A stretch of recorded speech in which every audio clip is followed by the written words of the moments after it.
Hey everyone, welcome back to another video on my thoughts on series and stuff. Today's video is on the first anime show on this series, and it's called Cannon Busters.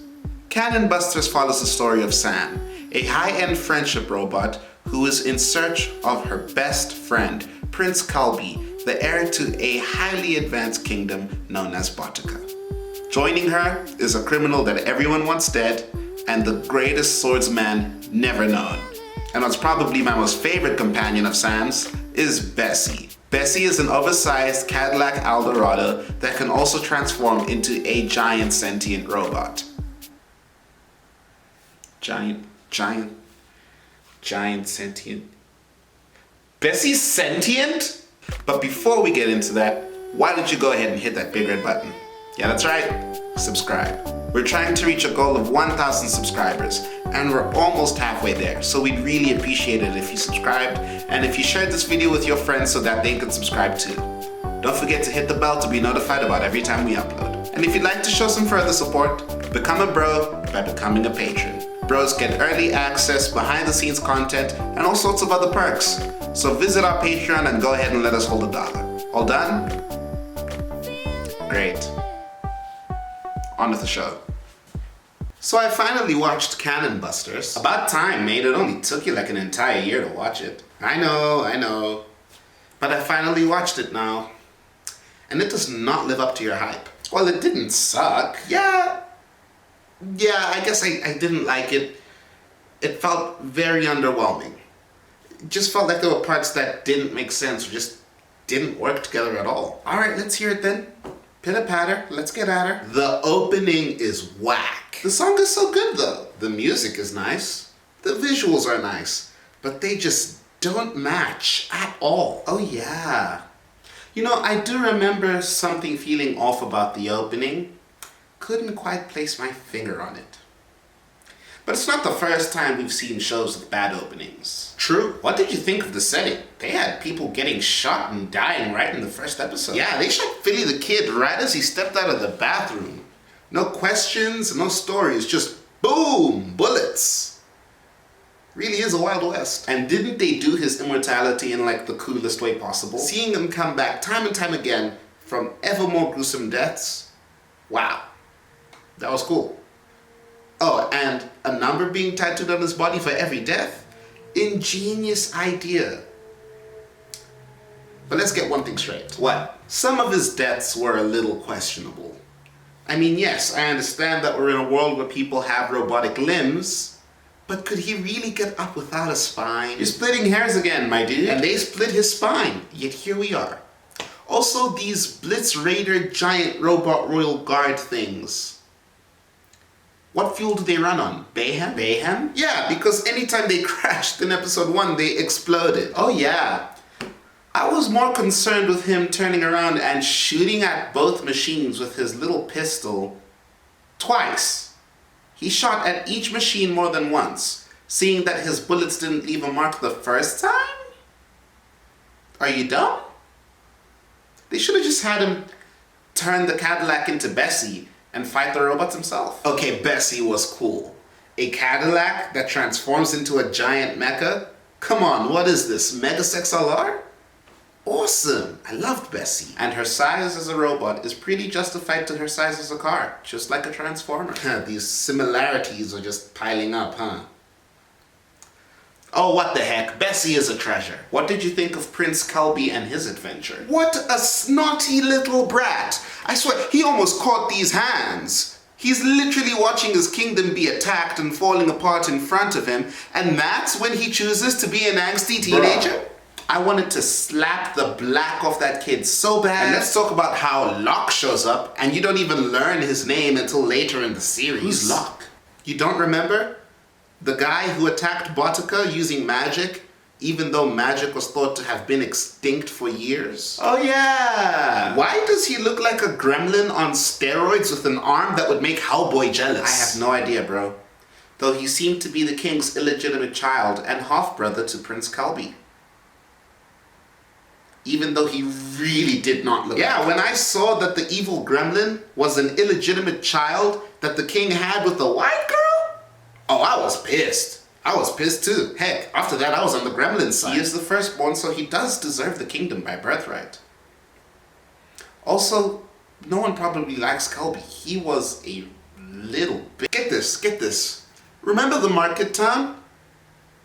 If Philly has tank-destroying bullets, why didn't he use them sooner? That right there is an excellent question.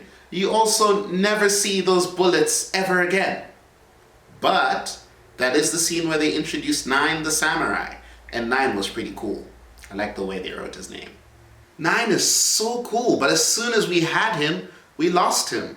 We got an episode where he meets up with 12, and apparently we're supposed to care that Nine loves 12. And then he just leaves at the end of that episode. We just got him. Why does he leave the main characters? Beats me. Which sucks, because I wanted to see more Nine. And what was all that nonsense with the fetter? He was a magical spirit who ate people through magic because he couldn't satiate his hunger. I think. Alright then, fine. The fetter feeds on Philly for a couple times because he can't die. But then why does it turn into the anti-spiral? Must have been his final form, I guess. I don't know. Maybe he is the anti-spiral. There are mechs in the show. And then the fetter and Sam turned the show into Dragon Ball Z, the way they were throwing all of those laser beams at each other. Yeah, but Sam goes berserk when her friends are in trouble, remember? Makes sense. Yes, I get that. But there is a distinct difference between berserk and Goku. And Sam went full Goku. Honestly, her berserk forms were a bit weird, and I'm not even sure I liked how they looked. She practically turned into like a 5.2. You know what? That's besides the point. At this point in the story, we're halfway through the show. We don't know why the evil gremlin looks like an evil gremlin that uses Old Spice. We don't know why the Botucan army attacked Philly's parents and killed them. And we don't know what cursed them to be unable to die. You did finish, right? Yes. Well, then you know none of those questions get answered, right? I know, but that's what makes me mad. Also, why did Philly act like he didn't know where Gara's Keep was if he just ends up taking Sam and Casey to Gara's Keep by the end of the show anyways? I guess so. I mean, he never really said he didn't know where Gara's Keep is. Yeah, except all the times he said he doesn't know where it is. Maybe he was lying. At no point did it look like he knew where it was. That doesn't mean he didn't know. You know what? Fine. Whatever. Maybe he did know where Gara's Keep was. Though tell me why, in the final battle, does Nine come back out of nowhere when they went their separate ways? You're more concerned with Nine coming back to save them, even though Odin had to fight what I can only describe as a ninja luchadora. I'll do you one better. Why did Sam go Tengen Toppa Gurren Lagann? Because she's a cannon buster. What does that even mean? Yes, I get that she's part magic and part machine. And so, for that reason, she is a robot that has a soul. But that doesn't mean she should be able to turn into a giant robot. It's magic and machinery. Both things we know very little about. Maybe the rules don't apply to Sam. All I know is that it was a very interesting climax to season 1, and I hope they get a season 2. I don't. All that tension was fake anyways. We all knew that Sam was never going to shoot Philly. Also, there's way too many questions that I'm not even sure I want the answers to anymore. Really? There weren't some parts that you at least found fun? Not even that time where they said Philly smelled like the roadkill? Okay, alright, yeah. Okay, the show does have a sense of humor. But season 2 is gonna be about saving Kelby, and I don't care about Kelby. I mean, even after he discovered that his father, the king, died, I still wanted to slap the block off that kid. She said, the roadkill. Classic joke, hilarious. I'm gonna keep that. But I don't know, guys. What do you think? Was Cannon Busters another great anime? Or was it just a great pretender? See what I did there? Yes, I did have fun with the show.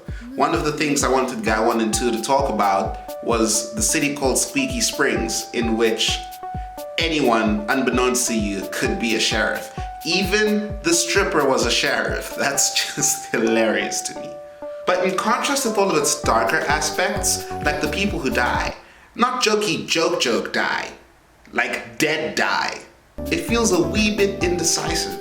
I couldn't tell if it's a lighthearted story about a ragtag group banding together or if it's a gritty, violent revenge story.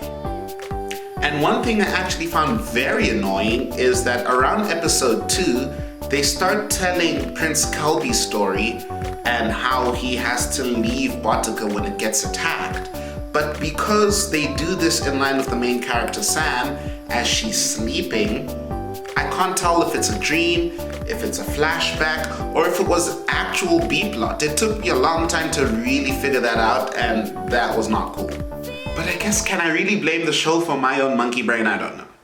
Though why it felt like a dream is because they cut to Kelby's part with this crossfade right after they describe how Sam is an android and she's not meant to be able to be sleeping, yet she's showing clear signs of being in REM sleep. In fact, you could probably tell me that Kelby's story never happened and I would probably believe you. The characters also don't really have any kind of character arc. There's no real growth for any of them. There is some for Sam, but you only really see it at the end of the show and it's negligible. And I honestly wouldn't have a problem with that if it wasn't for the scene where Philly is captured by the fetter. The entire reason why Philly and the robots end up in Madura City is because Philly is planning to sell them unbeknownst to them, because he's a scumbag. And what could have been a moment for him to show some real character growth, some real change of heart, especially because at this point he's quite attached to the characters, yet he doesn't seem to know it yet, is completely cheapened by the fetter eating people in the entire city. So we don't even get to see this friend that he was going to sell the robots to. No, instead we get this stupid story where Philly gets attacked by the fetter calls him a couple of names and then says that he's wasting his immortality by not seeking revenge on the people who killed his family. Really? Come on, man. Cannon Busters is highly praised for the style of its animation, as it invokes the shows of yore from the 90s. It has elements that remind me of Outlaw Star, and I know I'm not alone when I say that there are times where it does feel like it could have been Cowboy Bebop. But why Cannon Busters doesn't reach the level of Outlaw Star or Cowboy Bebop is solely, and this is my opinion, because it can't decide whether it wants to be a happy-go-lucky story or if it wants to be a dark, gritty story. And to further elaborate on this point of inspiration, there's even a scene in Cannon Busters where there is a city in the sky where all the rich people are, and they dump all their rubbish on the city below it. And I feel like I've heard this before. This is Unbreakable Machine Doll. Oops, I meant to say Alita Battle Angel, sorry. All of these indestructible anime robot girls are so alike. Velder and Zenith are practically the same as Zalem and Iron City. And I'm not a snitch, and I'm not gonna point fingers, but all I can say is that if that was me in college, I'd be flagged for plagiarism. And that's just the truth. Though if we ignore all of that, by far the most pertinent question, the thing that's been eating away at me the most this entire time has to be, why is Sam looking for Philly the Kid? Why is a friendship robot looking for a wanted criminal? Okay. Because this is an anime series, instead of going with IMDb and Rotten Tomatoes, I'm instead going with the score on myanimelist.net. And they gave this show a score of 6.74. 6.47. There you go. I'm gonna give it a 2.5 out of 5.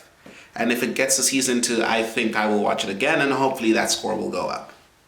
But that's all from me, guys. If you liked this video, give it a big thumbs up. If you absolutely hated this video, give it an even bigger thumbs up.